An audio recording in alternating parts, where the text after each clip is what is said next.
Leanor today from Five Iron with us.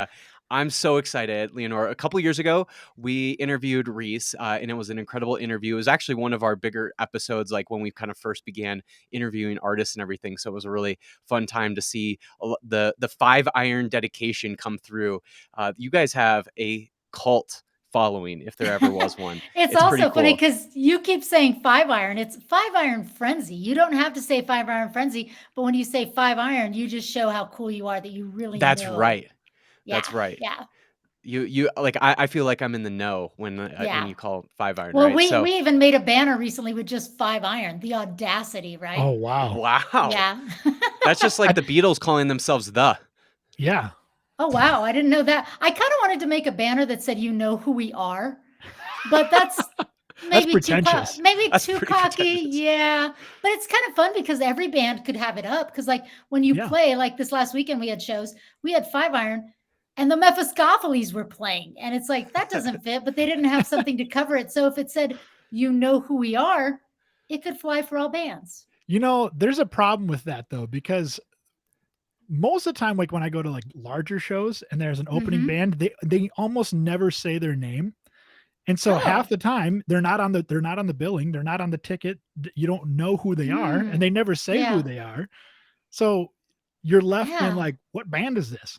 So That's a good point because we used to have a guy named Keith in our band, and he's no longer in our band, but he would make it a point during a pause to say, "Hi, I'm Keith from Five Iron Frenzy, and we'd like to thank," and he would memorize all the opening bands. And since he left, like, we don't do that anymore. We don't, we oh don't think man, like we're rocking out, but he was very, exact.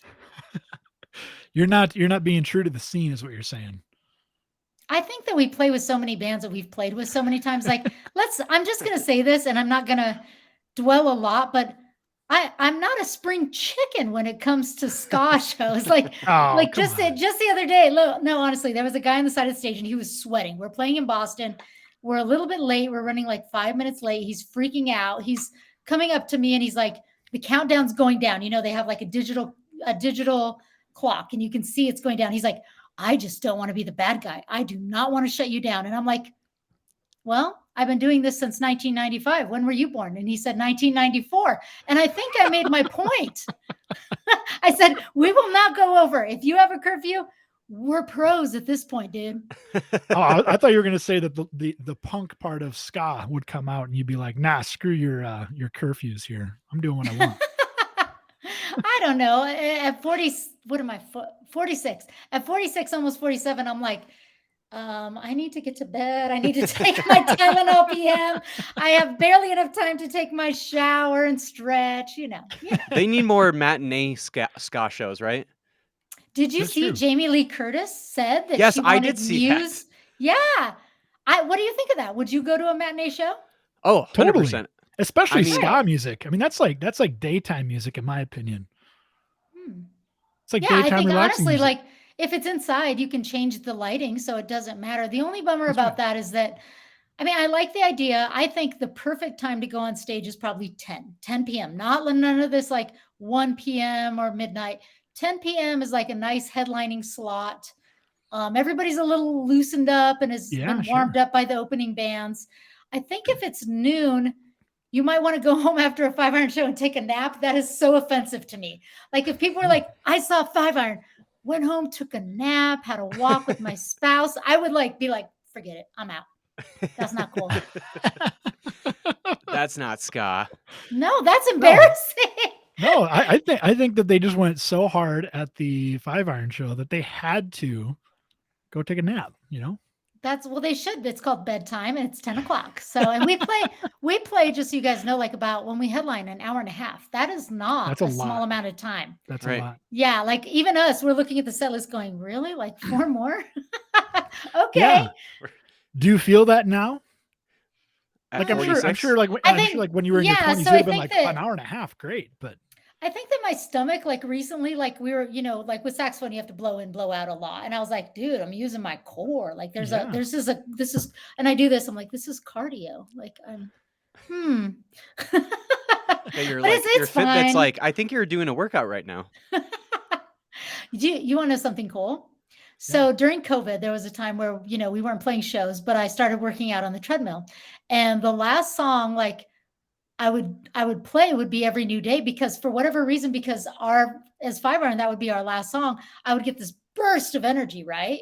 Knowing psychologically, you just got to make it through. So like when Every New Day would come on, I could just pump that treadmill and just make it in, right? And it's like, and it's spiritual and it's emotional. It was very cool. That's awesome. Love it. Love it. That's what I Well, do. Leanor, let's talk about your history with 5 iron. Again, we chatted a few years ago with Reese about kind of his personal history with 5 iron, but I want to hear from your perspective. I Sure. know you were one of the original members, 1995 back in the day when you all started. So yeah, let's go back to 1995 and Okay. how did you get personally involved with 5 iron? What was the story there? Right. So in the beginning, there was a band called Exhumator, right? Well, very metal. Have you guys Oh heard yeah. this? Oh yeah. Yeah. So like Reese, Keith, Micah, eventually Scott and Andy, and Micah's brother were an Exhumator, and it was a metal band. And back then, there wasn't a quote unquote Christian scene. Right. But I was from a small town, tiny town called Pierce, Colorado, and half an hour away was Greeley. Another half an hour away was Fort Collins, kind of bigger scenes. And there were bands coming through that were Christian. And so I would go and hang out backstage. Well, Micah Ortega, who is an Exhumator and also 5 iron, is my second cousin. And so, Oh, yeah, so our grandpas are brothers. okay. So it's a Okay. family band. Yeah, yeah. So, and I knew him, we went to church camp, because I don't know if you guys have this, but most of our family went to the same denomination kind of church, which was Right. Foursquare Church. Have you ever heard of that? Oh yeah. I used to go to a No? Foursquare church. Okay. What's So, what's her yeah, name that it's started it? She was like kind of a Amy big Semple McPherson. yes, Yeah. there needs to be a documentary made about her. There needs to be a Netflix Yeah. documentary. Yeah. She And has a I fascinating life. could play her. I could totally play her. Anyway. There we We'll go. get back to that. Anyway, You heard so it here first, Netflix. yeah, I'll reach out. So the idea was that we were all, going to the same church camp. And when Micah and I met each other at 12 and 13, we did not know we were related. Oh wow. Yeah, I was like, your last name's Ortega. He's like, your last name's Ortega. And I was like, I'm from Pierce. And he's like, oh, I'm from Denver. And then like in the third day, he's like, my grandpa's Johnny. And I was like, oh, Johnny's Paint and Body Shop, Greeley. And I'm like, my grandpa's his brother. So yeah. Anyway. There was no moving hold forward- up. This is church Yeah. camp. There was no like kissing cousins kind of scenario, was there? Nope, not All at right, 13, all right, dude. thank God. No. Good deal. Good deal. But definitely thought he was cool. I thought he was rad. One of the first men that I ever met that embodied Jesus, if that makes Wow. sense. Yeah. So we'll go into that later. But So you washed your basically, no, just he wasn't a jerk, and he didn't just like girls to be That's kissing awesome. cousins, right? That's awesome. I'm glad. Right. So anyway, so I knew the guys in Exhumator, and I would be that weird chick. Like back then, I had like a blue mohawk and safety pins in my ears, and just Yeah. I was super punk rock, and it wasn't a phase, let's just say. And I was also super spiritual, very, very, very. And so when Exhumator would play, I'd be backstage, and they'd like pray, and I'd pray with them. And one time they were talking about they were going to make a side project of Exhumator called 5 Iron Frenzy, and it was going to be ska, and it was going to be happy.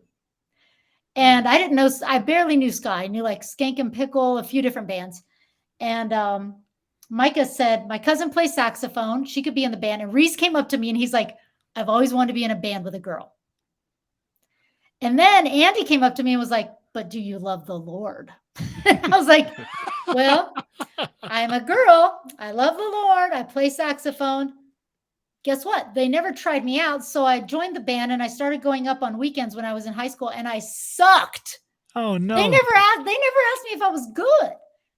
Like no tryout. It was just like be in our band, and you start driving up and you're like, I'm great. I'm committed. And then within about 6 months, the band had a meeting and said, in the mission statement of the band, they said, we want to have integrity musically, and therefore, how awesome, Leanor, Jeff, we're going to pay for your sax lessons. Oh, that's nice. No, it's a way to say that I sucked. Oh, it's better than getting booted out of the band. Right. That's awesome. They saw promise. Yeah.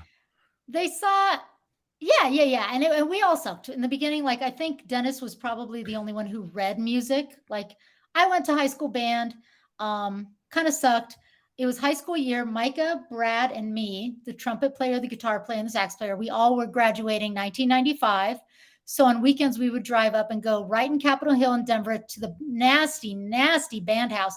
And nasty doesn't mean like emotionally or, psychologically. I just meant physically nasty, like physically nasty. And we practiced in the basement and started writing all those songs.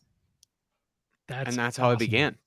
And Mhm. how did you get, Jeff the Girl the nickname? Because I feel like that's gotta be something that came on pretty early on, right? Wonderful. 12 years old. I was in a play at church camp. I was a tomboy. The character's name was Jeff because you do dramas at church camp, and I was Yep. a tomboy, and so the character's name was Jeff, and the youth pastor said, "Call her Jeff. She's such a tomboy," and I was like, "Yeah, call me Jeff." And then so my church and spiritual world nickname was Jeff, and then it became Jeff the Girl, and then like I was Leanor in life, Wow. and that's So at it 12. Yeah, I think Prince should have done that instead of that cool symbol he did. He should have done Jeff. he was trying to get out of contracts. Yeah, how do you say Prince? The artist formerly known as Prince. Yeah, That's long. that is. By the way, if and when we talk about some of my favorite albums, that person might come up. So let's move on to yeah, this okay. I had interview. a sneaky suspicion. How can you tell? Keep that in mind. We'll keep that in mind. So, about a year or so later after you guys started, you ended up writing and recording your first album, and then, Hmm. you've been doing that ever since. Yeah, Hmm. at what point did it feel like 5 Iron was, like, a thing that, like, it didn't feel like a local Colorado thing Hmm. anymore. Like, it was like, "Okay, that like, we can go Right. tour around the country. We have a dedicated fan base." Like, at what point did it feel like that in your career? I will never forget. I think it was 1996. We played at a place called the New Earth Coffee House, which was a basement of a church in the rough part of Kansas City. And we had driven out there and we were going to play our songs. And we started playing Flowery Song. And I think at the time, maybe it had been picked up by a Christian syndicate that was doing it in videos or something like that. I don't know how it had gotten out there. But at some point, we're playing Flowery Song close to the end because that's what you do as musicians. You save your best for last, right? And the crowd started singing back at us. And we almost stopped playing. We were like, Wow. what? They know our words. Like that was just, we're looking around at each other like, no way. And that started to happen. So that was cool. And then the first year at Cornerstone was 1996, and I was begging people to buy we had made little vinyl, little 7 inches called It's Funny But Not Very Creative. And it had Amy Grant on there.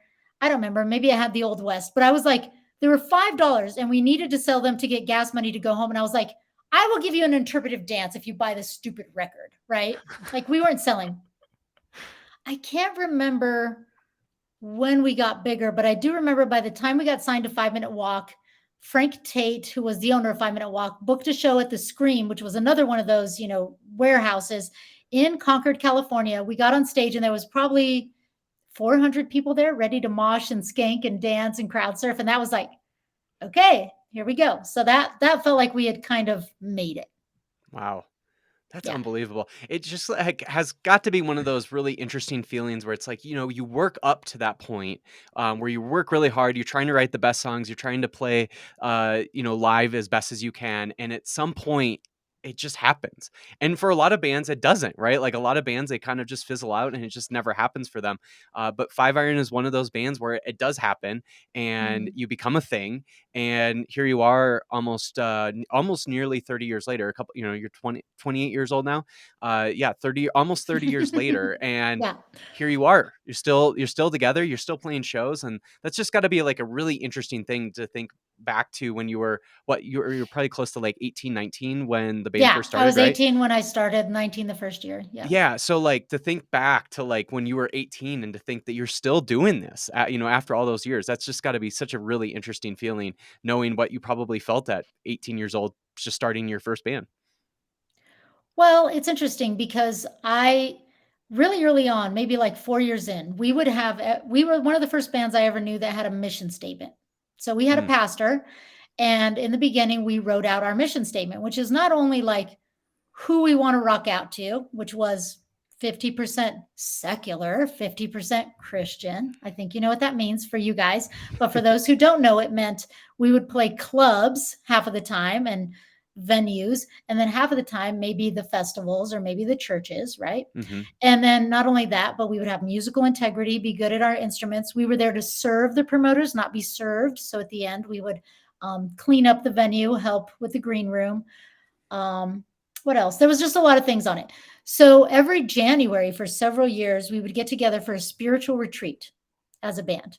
And this I don't think a lot of people know. Like behind the scenes, a couple times we went to Alaska, Hawaii, and there was a pastor that was flown out from 5-minute walk. Spouses would come, and it would be a 4-day intense time where sitting on a couch, airing your grievances was the first thing. Do you have anything that you need to say to somebody in this room, how they have hurt you or how you have hurt them? Some Let's good deal with that Festivus. I first. love it. Yeah. And then, going into nature and having a one-on-one with the Lord and talking to God about what you want to do. And then by the end of those 3 or 4 days, we have one of those, ridiculous big boards that says, these are our goals, this 5-Iron Frenzy. What are we going to do? What do we want to do? And every year we conquer it. What do you want to do? Oh, a live album. Oh, a tour. We want to go to Europe. We want to put out this. We want to do that. Every year, it's just, what do you want to do after you've gotten rid of all these intensities? Like, what is the goal? So I think it wasn't as unintentional as people might think. Oh, we're just rock stars. It's like, no, you have to do A, B, C, and D to get to X, Y, and Z. You have to. You have to be okay to leave your family, your homes, your churches, sometimes your spouses, to tour for months on time. You cannot have another career. You have to, in my case and Reese's case, in a lot of cases, leave college, put it on hold. You have to agree to live on a nasty, nasty school bus for years out of, sucking down Benadryl so you don't die in the night. But the point being, like, if you want to make this happen, you're making it happen. It doesn't just happen, I guess my point. Mm-hmm.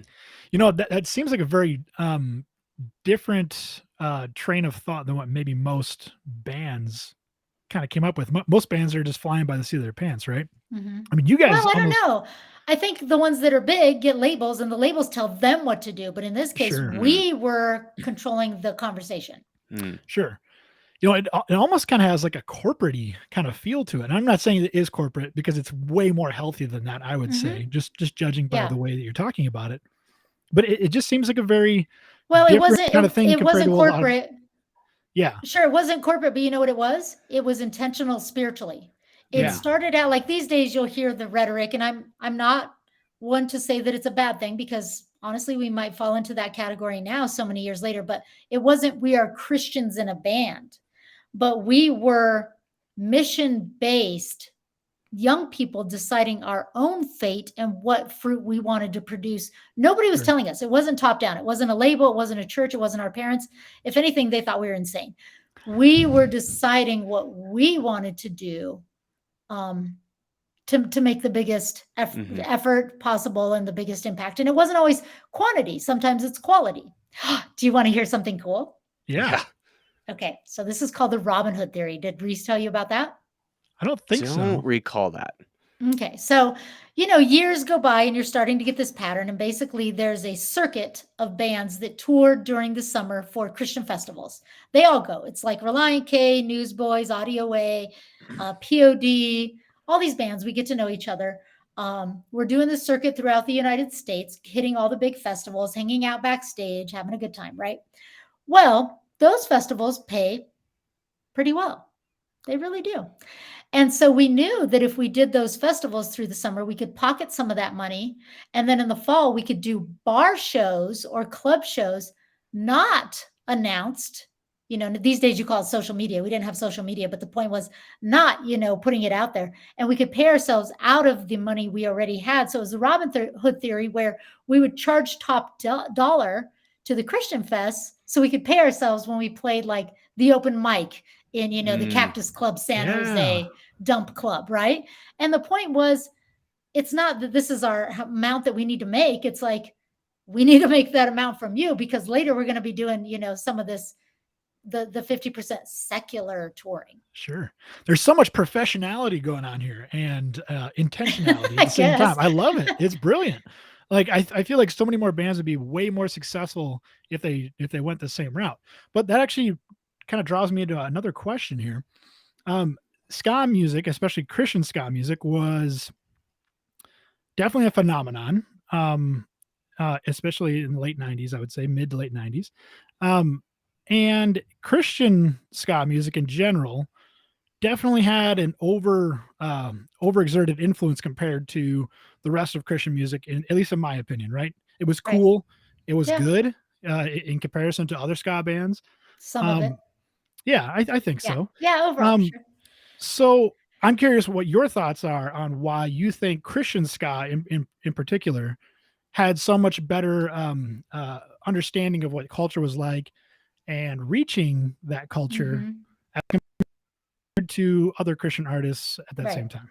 Well, one thing is, right from the right from the gate, if you listen to Five Iron Frenzy, 1995, actually even before, well, yeah, 1995, when it released in 1996, our first song out the gate was Old West. The Old West, yeah, Old which is West. the Old one, West. yeah, which is the whole like about indigenous genocide. Yeah, it's talking about manifest destiny and how much crap it is. Like, we say, by God, this is our land. The Lord has given us this, so we are going to suppress and reclaim the land and the indigenous for Jesus, right? And this is where I get a little feisty because, and I am Mexican American, just so you know, and I'm also Spanish, but I think that ska music from the beginning, if you understand ska music going from Jamaica, then going to Europe, has always had a social bent, a social call, a social intentionality, I guess is the word, about unity, about the scene, about the working class.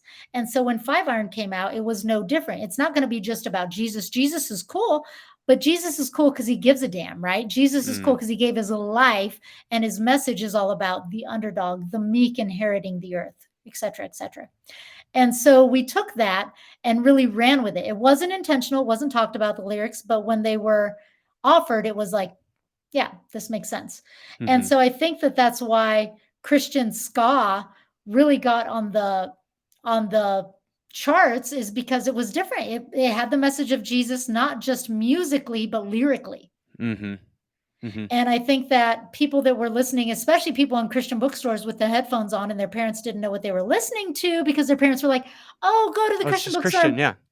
Yeah, pick a CD. They're all safe." At this point, they're all safe. And the kid's like, "Oh, wow." And listening about, how can I save the world on cup of soup and student loans, kind of is the same age as these kids, and they're going, "I want to do something for Jesus, but I'm broke, or I'm dumb, or I'm not taken seriously, whatever."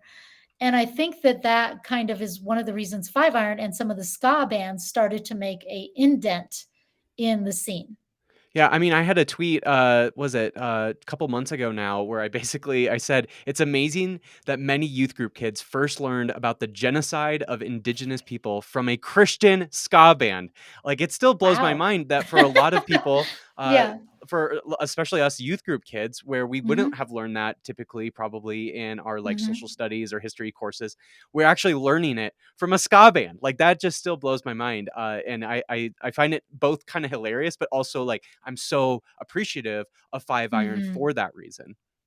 Well, so interestingly enough, two different things I want to mention. One is, so there's a guy that wrote a book called In Defense of Ska, and it came out a couple years ago, and it's thick, it's a novel, and it shows all the stories of, all the bands in the United States, 90s ska, that were doing so many things. And he interviewed us, and we have a little blip in it. That's cool. But he recently reached out to me, and he's making volume 2, and he decided he wants a whole chapter on Christian ska. Oh, cool. And that's because as this came out and as more conversations were talked about the 90s ska movement, he realized that the Christian ska scene, just like what you asked, was a lot bigger and made a lot more of a dent than even people that aren't in the Christian world might even understand. Mhm. Like they may take it for granted that when we played Warped Tour, we had a little crowd, but those crowds were also like, well, what other ska bands are here? Not what other Christian bands are there. Good luck with that. You're not going to find that. But they went to other ska bands. And sometimes I'm on forums now and people are like, how'd you get into Less and Jake? Or how'd you get into Mustard Plug? Well, I heard Five Iron Frenzy at my church. And therefore I made the connection to ska. So Mm. I think that the Christian scene, Insiders, Supertones, Us, Bob. I mean, I can't even name all the. There was just like a handful of different bands, but they did have their own little place and their own little scene. The problem was like anything, like hardcore, like anything, you get a bunch of kids that, quantity takes over the quality. And you Right. got a bunch of kids that are like, I'm in marching band, I can do this. And it's like, maybe I thought I could too, but they had to give me lessons. Yeah, I feel like the closest we've seen to the influence that Christian ska has had on its genre, the only other, like, similar thing that we've seen, I think, of that is, like, 2000s metalcore. I mean, we had, like, a lot of those solid state bands were Yeah. massively influential in that genre Yeah. outside of Right. just Christian metalcore, but I feel like ska was the precursor to that, where Christian Mm. ska really did have an influence on the general ska scene, and that's super rare for Well, specifically let's Christian just go to music. another precursor. Let's go to another precursor. To me, Yeah. when I grew up as a kid, I wasn't raised with Christian music. So it was records with my dad. We had a music room when I was growing up. We had instruments, we had jams. We just rocked out, my dad and I. My mom was in college. And a lot of the Motown, a lot of the first, Marvin Gaye singing about "Don't Go and Talk About My Father," "God Is My Friend," Sam Cooke to Al Green, all these spiritual Mm. Motown sexual guys singing about Jesus, gospel music going into white people's homes. This is the precursor too for, African American Christian music. Mm. And it's so funny because people are like, what Christian music you like? And I'm like, well, if you're going to make a mix, it's going to be nasty and spiritual. So you might want to watch out, because I'm going to give you it all. And even going as far as to say Leonard Cohen.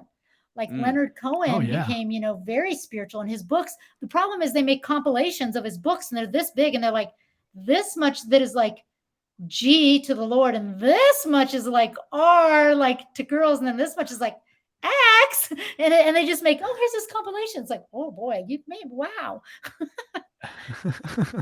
So let's talk about kind of where you all are at in your career now. It's been a couple years now since you wrote and recorded your last album, which is an incredible album, Until This Shakes Apart.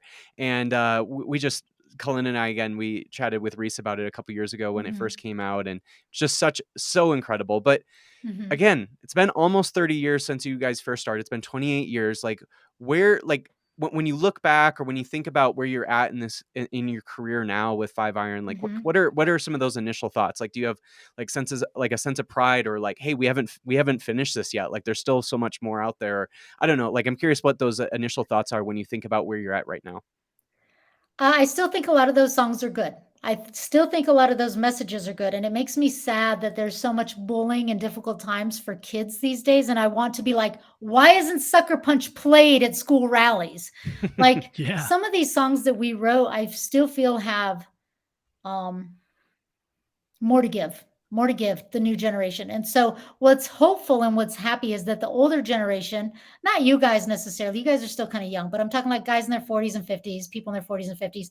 Now they're showing their teenagers this music. And I'm thinking to myself, good, because it's a good message still. Like they may not understand the music as much, but the message I think is still powerful for anybody of that age. Hmm. And when we Mhm. play concerts, I'm looking at kids that are younger and I'm like, you got to know you're okay. You got to know you're going to make it. Like all the things that we talk about. And then we get more mature when we put out Engines of a Million Plots, and more mature when we put out Until This Shakes Apart. So that's for people our age going, your voters, your consumers, your neighbors, you're in the corporate world, you're, whatever you're doing, you are pastors, you are the people that are controlling all of it, how we treat each other from the top down. And so I'm hopeful that they'll listen to those new lyrics and say, how can I consider something from another point of view? And how Mm. can I consider that I might not be correct? And how can I not give up all about God and Christianity that is good, all that is good, because certain politicians or issues or struggles or things have pissed me off. How can I hold on to what is good in spite of the negativity I see, instead of being like, "Oh, I'm not one of those Christians, count me out." No, no, that is a cop out, and I get really mad about that. I get really mad about that when people say it's too much now, because I'm thinking kind of what we talked about. Was it not too much for the indigenous person to accept Jesus, that they were berated under the guise of, or stolen items under the guise of, or assimilated under the guise of, for Hispanic Christians, for, African American Christians, all these people, the places where missionaries go? You want them to come to you, and now it's too much because it's embarrassing? Give me a break. Like, that is what really kind of makes me mad. Do you ever think about the fact that Five Iron in like the Christian world is sort of like Rage Against the Machine, in the fact that like you guys have this very overt political and social message, and Okay. you still probably have like fans out there that have no idea that those are actually in the lyrics.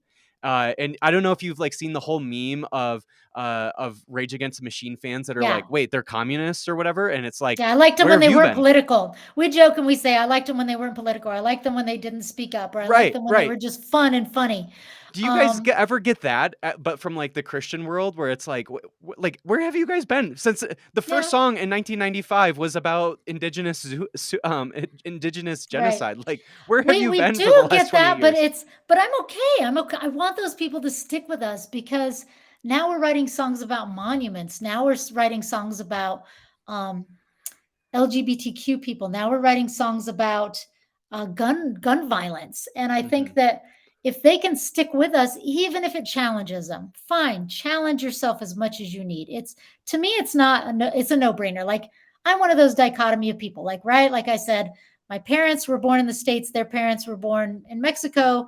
They were veterans. They love the flag and were proud Democrats. And when I learned that Christians could be Republican, I was confused. And when the guys in my band could learn that Christians could be Democrats, they were confused.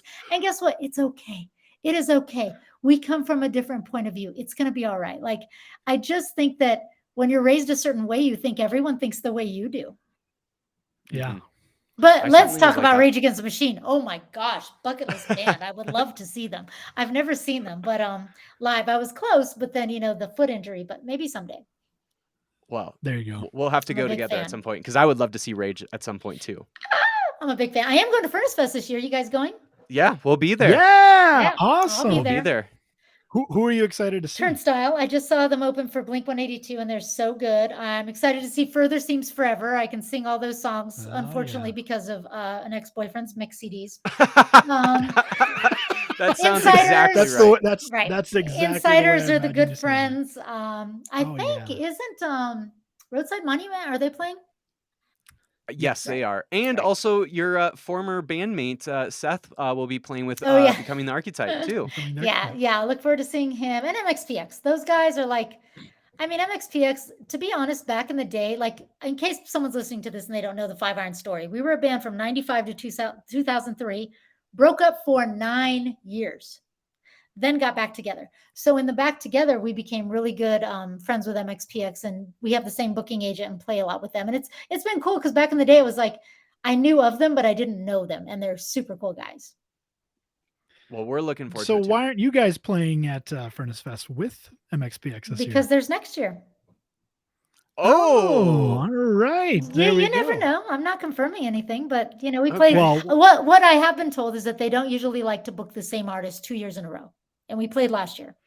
Right. yeah. But some people do it. Some of the bands did it. Maybe, but last year I was such a fangirl. I was freaking out over 2 bands, Avail and Stretch Armstrong. And I try not Oh, to, because yeah. I'm like, all these beefy dudes in black shirts, like, they all look the same. No offense to them. I mean, I just I try, like, we're eating meals, and I'm like, there's like every table has like 10 beefy or like skinny, like there's the dude with like the long beard, kind of skinny and sallow. Then there's the big dude with the tattoos. They're all wearing, like, I'm like, it could be any of them. It could be any of them. But I'm like, I really want to say Literally anyone at Furnace any of them. Fest. And I'm like, I want to say hi to all of them, but I'm like getting a little, I just love Avail and I love Stretch Armstrong. Okay. All right, let's talk about why you're here. You want to talk about the box set that recently do. came out, and we're so excited about it. Actually, I met with Jason a couple months ago, Jason from Unoriginal Vinyl, and Right. he was like, I think it was right before it was announced, and he was like showing me, he was like, dude, this is gonna be so awesome. It's gonna be like a dumpster, and like people can get like whatever vinyl they want, or they can get all the records or whatever. It was just so cool. So yeah, let's hear about the box set. This is just gotta be really exciting for you all. The first coolest thing is, consider the technology in 1995. We would record an album in 2 weeks, which isn't bad, but the technology, just the sound, and you hear our songs and they're good songs and you can say they're good. These are all going to be remastered for vinyl, which means apex sound, which just means, don't you want to get a good sound system? Kick back, laugh, look at your old pictures and think about old times, hearing the songs like they're supposed to sound, like we recorded them. It just wasn't possible back then. And now I'm very excited for people to hear how good we can sound. It's not that the part was any bad or that we played, the performance was bad. It's just recording was substandard. And luckily we have a lot of that from Masaki, and he always tried the best with us from 5 Minute Walk, but we can remaster everything. Secondly, The End Is Near and The End Is Here. The End Is Near were a bunch of songs that got caught up in, like you said, the word corporate at some point, like all of the back end stuff with EMI or Warner Brothers or who recorded or who owns it and who, all that stuff, to where we couldn't release it for a long time. It was held up in, well, we don't know. We're just the rock stars, right? Like, what did our label do? We eventually bought back all our music from 5 Minute Walk, which, thank the Lord, they sold it to us at a reasonable price. We wanted it so we can do what we want to do with it. But The End Is Near was somehow published and put out in a way that we couldn't. So now, finally, people can hear those songs, and there's some good ones, really good ones. Nice. Lastly, there's a song we just recorded for Until This Shakes Apart. No one's heard. It's good. It's just, when we work on the listing, the track listing, sometimes there's a vibe, and these songs tended to be more deep, more political, like you said, more change your heart, change your mind. And so the funny, crazy ones didn't all make it.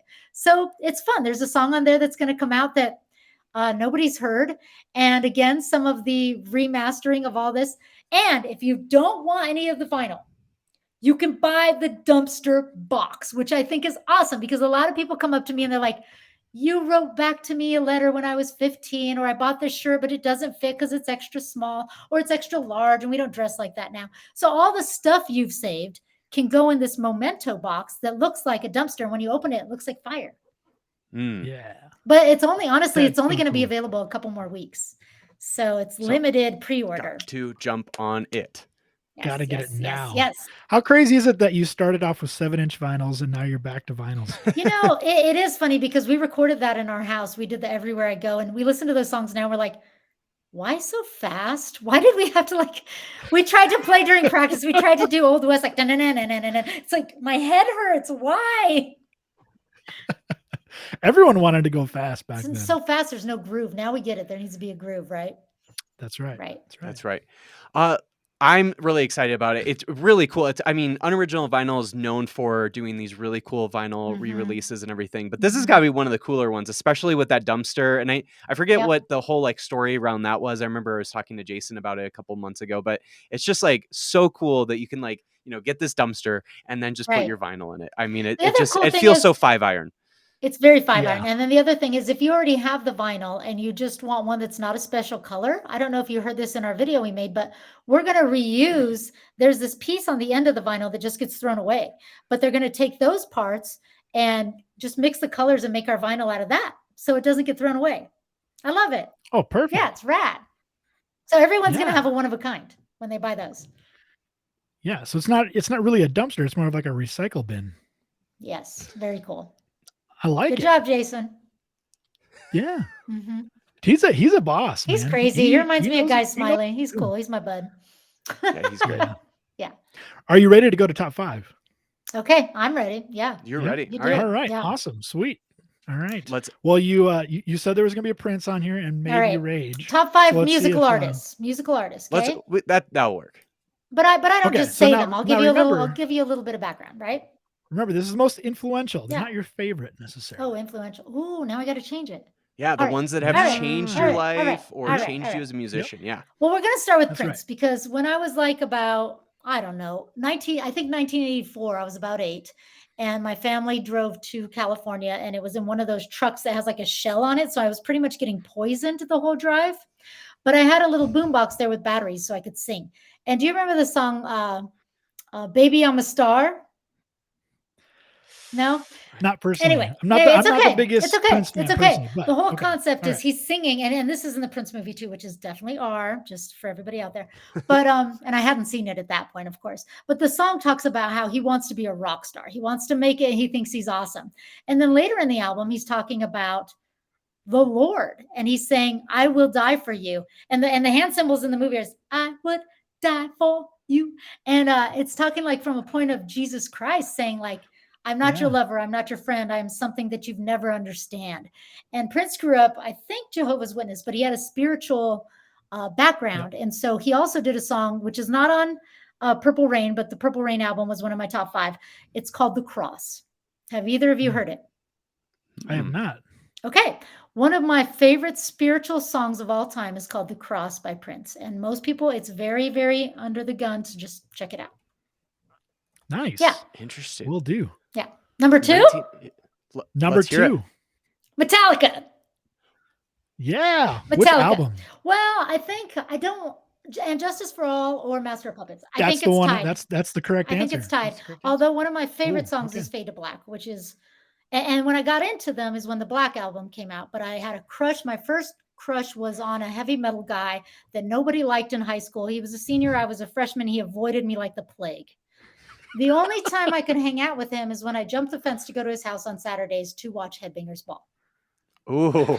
But then at school, he would look at me and be like, "Don't tell anyone we hang out," right? Is this because the metalheads weren't allowed to hang out with the punks? I wasn't a punk yet. I was just a really. Oh, so you I was didn't just have the blue mohawk yet. no. I had long, beautiful hair. I was cute. I was a nerd, but I was cute, Oh, right? There we go. There we go. Yeah, I wasn't that yet. But I was a freshman. He was a senior. Put it that way. So, Hey, right, he's still my like friend, it. but he really taught me a lot about metal and Metallica. Just, I mean, in Denver we had KBPI, which did Metallica Mondays because nothing else mattered. And so on the hour, every hour, a Metallica song played on KBPI, and it could be like, I know most of the words, like of a lot of songs by, I really think they're amazing. And recently this year, Micah and Trisha, his wife, Micah, the guitar player for 5 Iron, we went and they were showing the Metallica film. It wasn't a film. It's like videos set to their new album, 72. Did you see that? I've heard it's really good. I haven't. Oh watched man, it we were yet, rocking out. We were giggling. We were like, it was so good. Yeah. So Metallica, That's awesome. I would say, I can't tell you exactly how they inspired me because I've only seen them live once because I used to be a stagehand and I snuck in when I could have got fired, but it was worth it. Ooh. But I think musically they're just so amazing and just so exciting. Yeah. And so, their songs, back in the day we'd make tapes and it'd be like 3 songs for a half an hour on each side. Yeah. The thing I love most about Metallica is that like their lore goes deep. Like any like 60s or 70s band that was like, really, really huge. Yeah. And there's not a lot of metal bands that have lore like that, Yeah. And it's that's cross-cultural. It's just amazing. I love it. They're so good. Yeah. Third, Yes. Marvin Gaye. So like I said, growing up, nice. we had a music room. My dad, he liked to have a few beers after work and a couple cigarettes. And we had this little room in our house that he had gotten probably from the dumpster. I don't know, but old beer bar marquees kind of things, like posts. Oh, nice. They weren't posters, Yeah. but they had neon. So like the beer looked like it was bubbling. Do you know what I mean? So it looked like a bar. Like I was a kid growing up in this bar in our house. And we listened to records and Marvin Gaye, like, "What's happening, brother? What's going on?" All these lyrics about Vietnam. And my dad wasn't in Vietnam, but a lot of his friends were. And he was a veteran from the Air Force. And he'd get really emotional, get pretty teary. And that was music that I thought was really impactful, really important to have music that could speak a message, black, white, any race, to a generation about things that are wrong. And then in the same album, he has super spiritual songs where he's talking about Jesus being his friend and God being his friend. And when I think of the world, it fills me with sorrow. Little children today are going to suffer tomorrow. And you're like, what the heck? It's like Ecclesiastes right there in a Marvin Gaye song. And again, the hits make it, but those subvert spiritual faith pieces where life is crap and yet, right? And I think that's what 5 Iron gets right, is like, on the same album, you're going to have something that's painful and hurtful and sad, but this at the end, you're going to be like, every new day in it up. Like, Mhm. okay, right? Life is this ugly, this nasty, this hurtful. And yet, if we have faith, it's going to be okay. Yeah. I like that. Also, love the fact that you're a Motown girl. That's Absolutely. And I get in a lot of fights because everybody on tour is always like, Beach Boys or Beatles. And I'm like, whatever, Motown. Who even cares? Well, we never get to talk about Motown on here, so I just got to say right now that Mm, I think some of the best recorded records of all time are the Al Green yeah. records. His voice, Yep. like it's like he's sitting right in front Yeah. of you when he Al sings Green and on those Sam Cooke, records. those are Wow. the other two very, like I Oh say, yeah. hyper spiritual, hypersexual. And I think that Yeah. there's something to that too. Who knows? Maybe one of you guys will write a book or something. I don't know. Yeah. I think I He's like, think I Al don't want Green it. has been Mason's like, I don't want to talk about this. I think Al Green's been a pastor for a while Yeah. now, right? Yeah. Okay. So I thought. Reverend Okay. Al Very Green. cool. That's number 3, right? So number 4? We need number Okay. 4. The Cure. Yeah. The Cure. Okay. Cure. This might be the most eclectic list Oh, ever. I'm the most I eclectic love it. person. Yeah. You don't get a Hispanic chick that's in an all-white guy band for the most part that plays ska. It just, I don't true. even know how That's very I don't true. even know how I got here. My biggest fan, if you look at my fan base on my Facebook, is white dudes between like 25 and 35. That's not even my people. This is not my scene. The Cure musically holds up, is romantic, is sexy, is interesting. Their lyrics, I still get something out of so many years later. And I will say, I grew up in a tiny town. My high school had about my class of 95 had 42 people, like 54 Oh, except for wow. pregnancies that went down. So when it was time for prom or homecoming or anything like that, we'd have the DJ. He was usually a cute dude, like a little older in his 20s, and he'd have, Metallica. He'd have obviously he would have Garth Brooks, right? He'd Oh have like gosh. Ice Cube, some Yeah. stuff like that. So my school was rap, AC/DC, like rock, like butt rock, and country. So there was people line dancing, there was people heavy banging, heavy metal banging, head banging, and then there were people, two-stepping and, booty dancing. And there was no place for me. So I would bring my own CDs and I would kind of flirt a little with the DJ. And later I'd be like, can you play Hot, Hot, Hot by The Cure? Or can you play Why Can't I Be You by The Cure? And I would just close my eyes and get into my zone by myself because no one else is doing this. It could be Depeche Mode. It could be The Cure. It could be like Susie and the Banshees. And I would just be in my zone. Like I'd get like, out of every dance, I'd get like 4 songs just to myself. I love you this. you could have been a great saleswoman, just trying to persuade everyone to do what you want. That's great. But they don't think I'm cool. They thought I was the weird Christian new waver back then. We were called new wavers. Yeah. I feel like you've lived such a romanticized version of American life, you know? It's still romantic. Like honestly, like shouldn't it Yeah, be? for Shouldn't it sure. be? Wait till For wait sure. till you see where I'm going. You should interview me in 10 more years, dude. In my 50s, Oh, when my gray hair Alright. comes in, I'm gonna be killing it. Yeah. It's gonna be great. I I love love it. that. Yeah. Okay. All right. Number 5. Let's see. I usually know. Oh, Oingo Boingo. Oh, Really? Yeah, it's everywhere. absolutely. So Wow, I this told is you. great. So Oingo This is Boingo, great. when I first heard it, they are so eclectic musically. All the instruments Very going much so. everywhere. A lot of us in Five Iron, Dennis introduced me to them more. Like I kind of knew some of their stuff when I was in high school, but he made me mix tapes. And the sounds, and like when you're listening to like Giants by Five Iron, right? Like it's got some of the Tom Waits, which I do love, some of that vibe, but it's got like weird, eclectic, interesting sounds. Like every sound matters. And there's humor. Mm. There's humor created by the instruments. And I think Five Iron does that. You don't always hear that. But to have like an instrument do something dorky is actually really creative and funny to us. Like we get it as music Totally. nerds. Like we'll look at each other and be like, this is so funny. And everyone's like, do they get it or not? Whatever. But yeah, Oingo Boingo still musically holds up. When Danny Elfman made it musically, like still Yep. like I think that he's brilliant. I think that horns, the place where the vocals sit, the place where the horns sit, the place that there's only so much space in a song and you have to make everything shine. And we have a saying in Five Iron when we write songs, which is whatever's best for the song. Because we can fight, we can have knock 'em out, drag 'em's like I think there's a lot more lyrics. Reese will say another thesaurus he wants to put in. And we're like, but this part has to shine. And then what about this guitar lick? And you fight because the song is this much time and this much space, right? So Oingo Boingo packs a punch in a tiny amount. And lyrically too. Very true. This is a great list. I love it. Great. Since we don't really have a lot of brass players on here, I'm just curious. Do you have a hero sax player? No, I'm not into jazz and I'm not really into solos. I can't solo. If anybody are my favorite people, it's Dennis and Brad, because Dennis writes parts that are harder for me to play, which makes me a better player. I mean, when he first wrote, New Hope, I'm looking at him like, what? Why? No, I can't.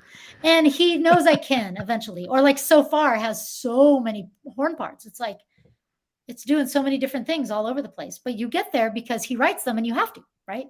And then Brad, here's the interesting, Dennis is right on the beat, if you know him. I'm a little above the beat. If you know The Rabbit and the Tortoise, that's me and Brad. I'm a little like, ugh, and Brad is like super chill behind the beat. If you hear his solo in Every New Day, he's like, da, da, da, da, da, da. He's like way back, but it's perfect. It's Brad. He doesn't worry. He's just mellow. He's an introvert, but he goes insane on the stage. And when we get in, we call this, when we get in the pocket, and we're all playing this last weekend, it was last Saturday, we were in Boston. We played at Soul Fest. We were playing the end of Every New Day that we had rewritten, the ba ba da da da da da da da. And it was one of those Holy Spirit moments where we're all, it reminds me of Acts 2, where it says, the Holy Spirit fell on everyone and they were all in one accord. It happens with the crowd. It happens with us musically. And my eyes were closed the whole song. And I kind of regret it because I wanted to see the crowd, but I was just in the zone. And you hear them in your in-ears and you're like, it's perfect. Couldn't be any better, right? Yeah. One last question for you. Are you a podcast fan? I have a podcast. I have one. You have a podcast. What is it called? It's called Too Punk to Be a Hippie.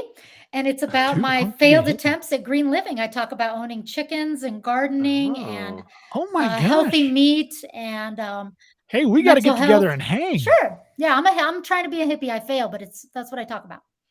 I have 10 acres out here. I heard you said that. I have chickens. Yep. I've got hogs. I don't have hogs. 5 chickens and a garden and just trying. That's why I'm urban learning. Right. Very cool.